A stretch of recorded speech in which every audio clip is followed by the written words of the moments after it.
Hi everybody, it's Maureen again from Maureen 97 Designs, and I'm here with another junk journal related video. So if that's not your thing, I apologize, but hopefully I'll have some content up soon that will appeal to you.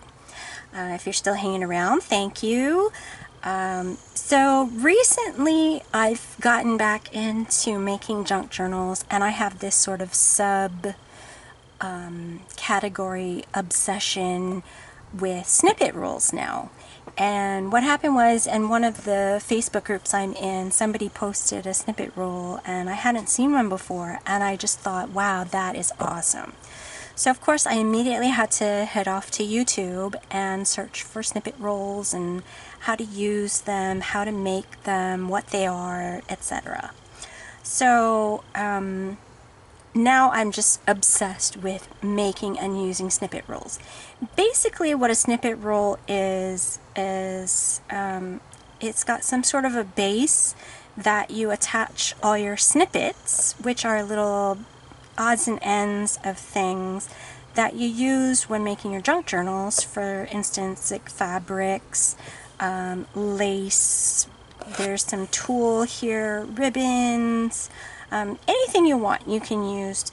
Just keep it fabric related. Some people will use paper, some people will not use any fabric and just make snippet rules out of paper.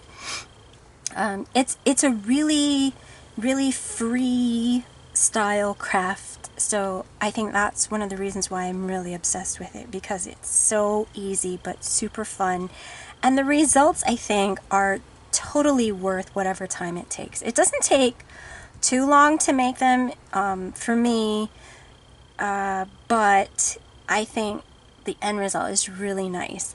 So this is what I'm calling actually a snippet rule base, and what that means is you can use it as either your project itself, or you can further go on and embellish it. So this would be the base and you'd add on to it, but it's perfectly fine to just use it as it is.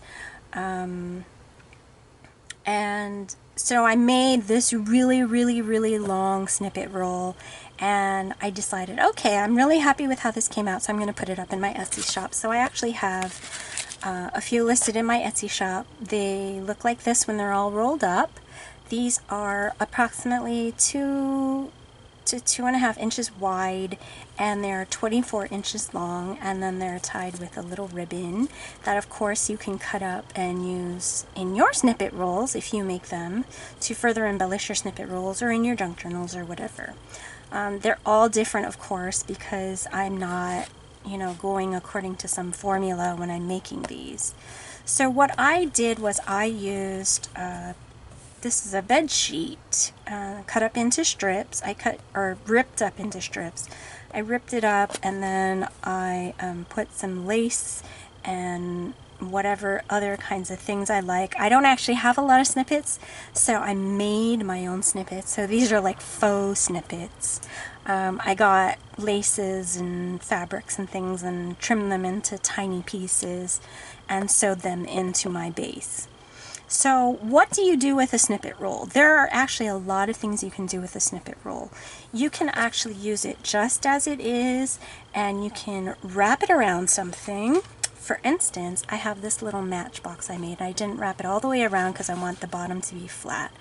But I actually made this little matchbox just out of craft cardstock, and it holds what is going to be a mini accordion junk journal. But I just took the snippet and wrapped it around the sides and the top, and then cut it off, glued it to my box, and then I added on this little piece of ribbon stamped with the word love, and it has a little eyelet, and it's attached with a gold safety pin. So not really embellished or anything, but still super pretty. So that's one thing you can do, wrap it around stuff. You can make journal covers with it if you make it big enough. If you don't make it big enough, you can actually take multiple strips and lay them together like this, and then sew them together until you get something big enough to make a cover.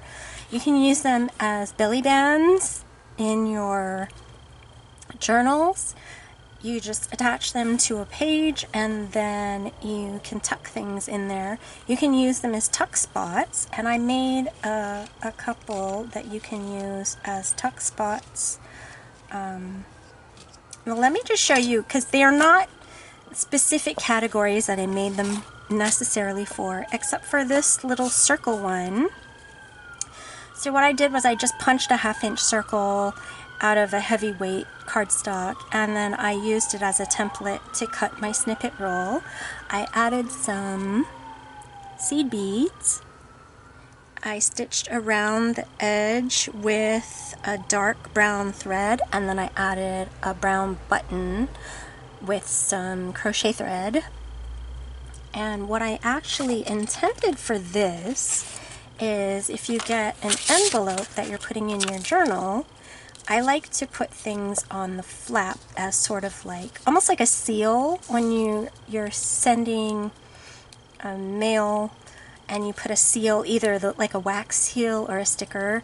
I kind of like the look of that, so I like to put them on my envelopes on the flap. And then I'll just attach it to the flap like that.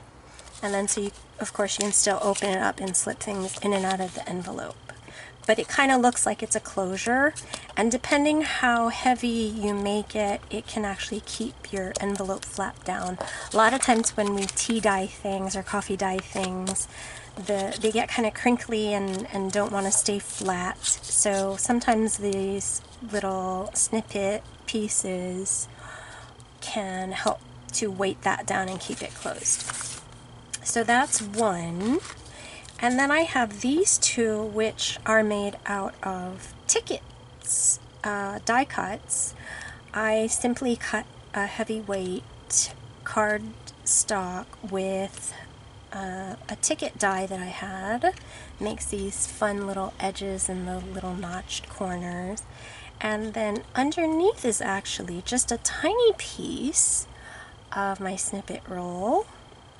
I put a little bit of lace on the back of the ticket. I just glued that down.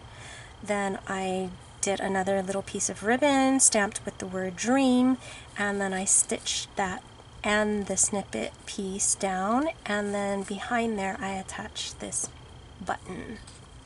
So this can be a tuck spot. You would just glue it on the side or attach it on the side somehow, and then it can be a spot to tuck things in. And then I made this one also with that same ticket base. I embellished it a little bit differently. I have a little bigger piece of my snippet roll, the ribbon with the word love stamped on it, and I zigzagged that and the snippet down with dark brown thread. And then I put a primitive heart punch on there and a little gold leaf ribbon on there. So again, this can be a tuck spot, and that same lace on the bottom, and that can be another tuck spot. I also have this one, which I actually imagined could go on envelopes too. Maybe not necessarily the triangle flaps, but the ones with the straight flaps. Oh, let me show you. I have one here. So I have these envelopes. I think this is a 5x7 envelope, and it has a straight flap instead of a triangle. And I thought this would be a really nice, like that seal kind of thing also, where you just attach it to the flap and then it kind of holds it down and keeps it closed and makes you think it's closed. So I really like this shape. This is another die cut. I'm using a lot of my crafting supplies in my junk journal making, and so this is a die cut, and it's actually stamped with the matching stamp. This is from ink to paper, and then I have the ribbon with the word dream stamped on it. I have a little bit of seam binding that I dyed pink and put it behind that, added a button, some stitching, and there's my straight flap envelope seal. And then this is just a super cute piece that I wanted to do. I am crazy about hearts. I love heart-shaped things. So I got 2 dies. These are Spellbinders dies. And I cut the plain heart out and used it as a template to cut my snippet roll. And then it has this scalloped heart that can be used as a background that I cut out of pattern paper. And I inked the edges, and then I went around with my sewing machine with a dark brown thread. Again, another little piece of ribbon stamped with the word love, a tiny, tiny, tiny little eyelet. I don't know if you can see that there. Can you believe how small that is? I think it's a 16th inch eyelet, really hard to set. And then this little round bottomed pin and a button, and I really love how this came out. This could also be a nice tuck spot. I would probably get my page and then just adhere the side, or maybe like this, and you can use it as a tuck spot. You can glue down this edge and then use it as a tuck spot. Or if you back it with another piece of paper, you can actually write on it like a secret message and stick that in your journal somewhere where the recipient will find it. I think that's really cute.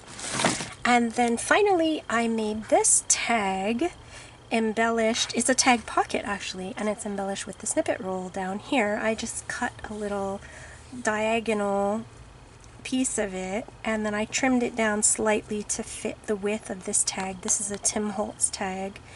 Added a silk flower with a button tied with some pink silk sari ribbon, and it's the same ribbon that I used to tie the top. And then I stitched a zigzag all the way around the edges in a light pink thread. But you can see that it just adds so much texture and interest. If I just use a piece of paper, you know, that would have been nice. If it was patterned, that would be even nicer.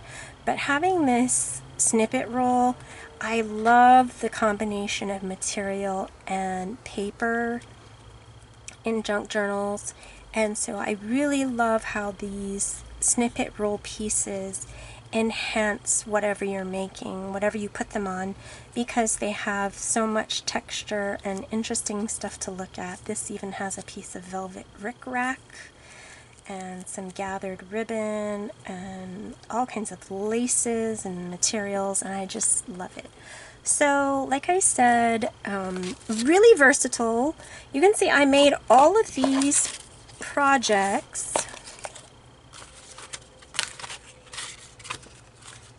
so far with this one piece of snippet roll that I'm working with, and you can see how long that is still. I started out with the 24 inches, and there's still, you know, a good almost a foot still left, which is half of it, and I made all this stuff. So yeah, you know, because it has so much texture and interest, a little bit of this goes a long way. So 24 inches is plenty to make any sort of small little things you want. But if you want to go big and wrap something, you can totally do that too, and you'll have enough for that as well. So I hope you will check out my snippet rolls in my Etsy shop, Maureen97 Designs, and I will have the link to my shop down below. And thank you very much for watching. I'll see you next time.